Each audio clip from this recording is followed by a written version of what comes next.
don't expect you to recall it. There's also the Geodata one-stop. There's also Inside Idaho.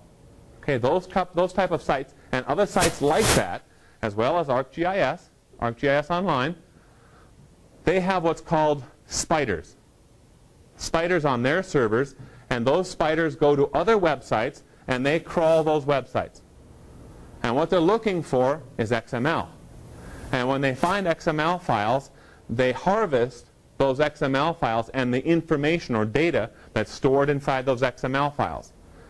And sometimes the entire XML file, once it's discovered that, oh yes, this is describing GIS data that might be useful to some people in the United States or in Idaho, they'll copy that, harvest it to their own machine, to their own server, so that when a person is searching, let's say, on Inside Idaho, and you're looking for rangeland research in southeast Idaho, well, what do you find? Oh, you might find an XML geospatial metadata document that was produced here at the GIS Center that was then harvested by Inside Idaho so that other people can discover it. That's power. Now we're starting to get at some really good data discovery tools, and we're doing that by leveraging the capabilities of XML. Now, that sounds great. Sounds like a great thing. However, those XML harvester tools, unfortunately, are not uniform in what they look for. Ramona, for instance, can go through our entire website and says, I can't find anything. I've got 0 files. Well, we have over 40,000. Couldn't find a one. Inside Idaho can find a tremendous number of them because they're looking for different markup tags. Okay, so we're still not there. Over the last couple of years, we've made tremendous progress in what these XML harvesters and these type of engines are looking for. And at least they're using XML. But there's going to need to be in the future some additional standardization on what these harvester type of spiders are looking for and how something like ArcGIS is writing that data. Okay?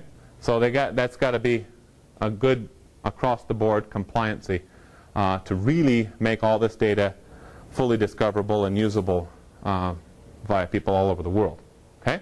So that's an important thing to remember about XML. Metadata as a data component. Of course, we have the phenomena. We have the real world. Trees are growing in one spot, bare ground in another spot. That's our land cover. We can map it. We can create an image. We can create a geodatabase. And then what we want to do is produce geospatial metadata behind that layer, that image, or that database, to describe it. And that's what we're looking at right here, this set of, this slide right here. Okay? That makes sense? We go from real world to the actual GIS data, and then the data behind the data. And you get a little example of the metadata. We have title, originator, purpose, abstract, etc., etc. Here's another kind of interesting slide to take a look at. Metadata as a data component. We have the content, which again is our map, our image, our geodatabase, and our context, which is the metadata document itself. What this allows us to do is allows other users to access our data, find our data. We call it data discovery. Allows us to share it, allows others to make use of our data. Okay, that's another way of looking at the connection. You see, years ago, and not even that many years ago, metadata became a standard. Federal FGDC, Federal Geographic Data Committee, put together the FGDC metadata standard. Idaho came up with a profile. This is what we think has to happen for all GIS data in the state of Idaho. Very similar type of interpretation of the standard, I guess.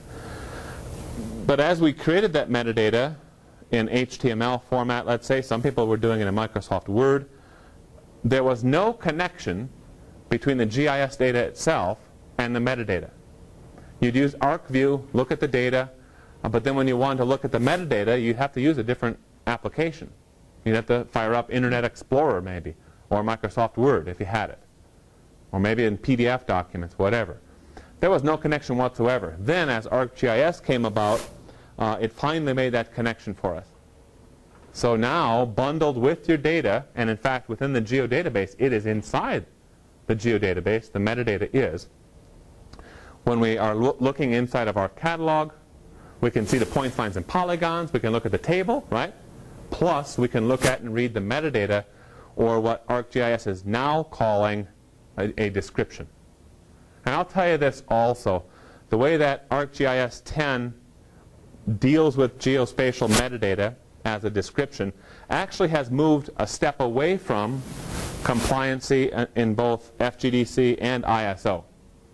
The metadata that's being supported, or descriptions that are being supported inside of ArcGIS 10, are really designed for the purpose of supporting the GeoWeb, ArcGIS Online, those sorts of tools, not to support federal standards or international standard agreements. And what you're going to see in the exercise is you'll see some of that break, okay, where the FGDC version that you look at says one thing, the ArcGIS description says something different. Okay, so I think you're going to hope you'll enjoy the exercise and have some fun discovering how those tools work.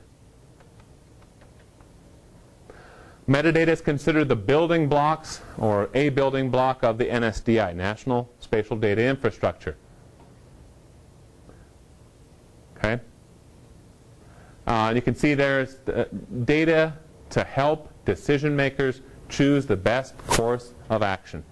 And while maybe the GIS data, a database or an image layer, looks very good, looks like it has very good information in it to help support the decision-making process, again, without the geospatial metadata, those end users will not know how it was created. Why was it created? What's the lineage behind it? What's the source scale? So they won't know how much confidence to put in the use of that database or data set.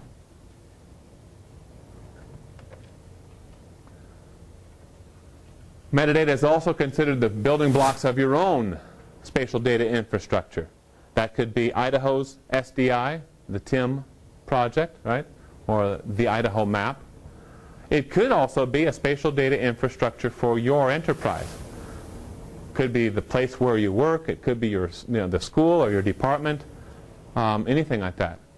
So these spatial data infrastructures do not have to be, enormous enterprises like an entire nation or entire state. But what is it?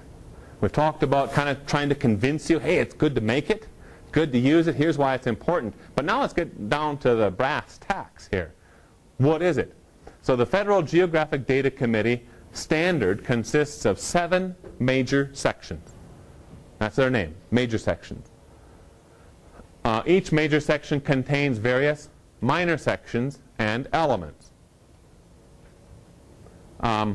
These are referred to, or the standard is referred to, the CSDGM, Content Standard for Geospatial Metadata.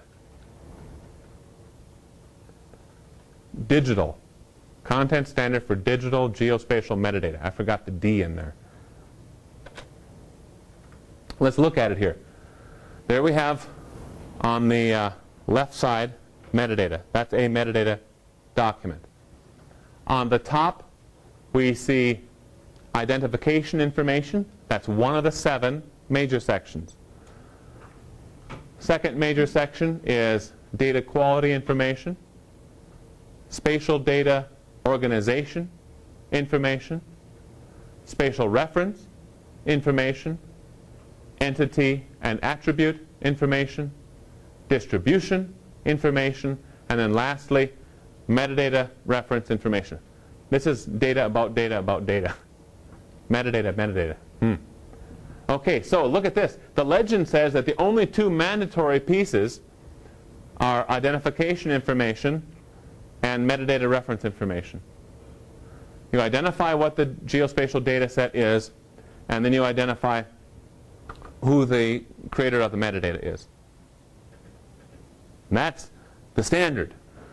But I'll tell you that as a GIS end user, the two most important parts of any geospatial metadata document are not those two. It's this, spatial reference information, and entity and attribute information. Because as an end user, you need to know what is the geographic reference system, right? UTM, IDTM, whatever. You don't want to go through that interrogation stuff all the time, do you? Filling out the little tables and trying to figure out. No, you don't want that. You want to know it, and hopefully it's correct. Entity and attribute information. You want to know what those fields stand for. You don't want to guess. So as a GIS analyst, GIS end user, those are the two important ones, and you want to see that. Can you just repeat those one more time? Yeah, the two, and this is my argument, and I'll argue it till I fall over dead. The two important ones are spatial reference information, major section number 4, and major section number 5, entity and attribute information. This is your database dictionary. This is your geographic reference system. Super important for you as a GIS user to get up and running with brand new data and use it correctly. Oh, all of it's important. It's good information, but you'd be dead in the water without those two. It'd be as good as not even having it.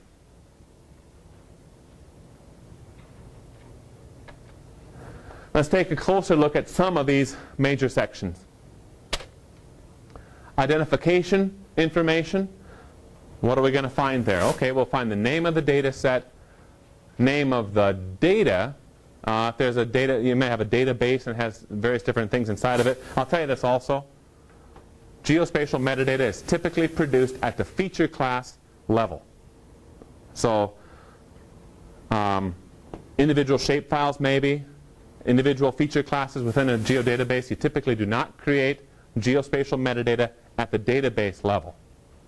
But you, of course, you'll create it for an individual TIFF file or an individual grid. That's typically how it's done. You'll have some theme information in there. Keywords. Keywords can be very useful, especially when you're trying to locate something, do some searches. Access constraints and use constraints. If there's any legal constraints about how you can use the data or gain access to the data. Because sometimes what you do is you only get the metadata. You'll find the metadata record. And you say, yeah, this is something I want. Then you've got to go into the metadata to find out now how do I actually get the geospatial data. And you'd be looking at maybe access constraints or use constraints. And then later on you'll see sometimes a URL. Here's how you download it. Or some other contact information where you make your request. Can you please send me a copy of this data? Okay. You'll see the purpose of creating the data, the type of data that it is, points, lines, polygons, vector, raster. That's simple stuff. And then contact information. Now you'll see contact information appears a couple times. This contact information under major section 1 tells you who the publisher is, who the person is who created this.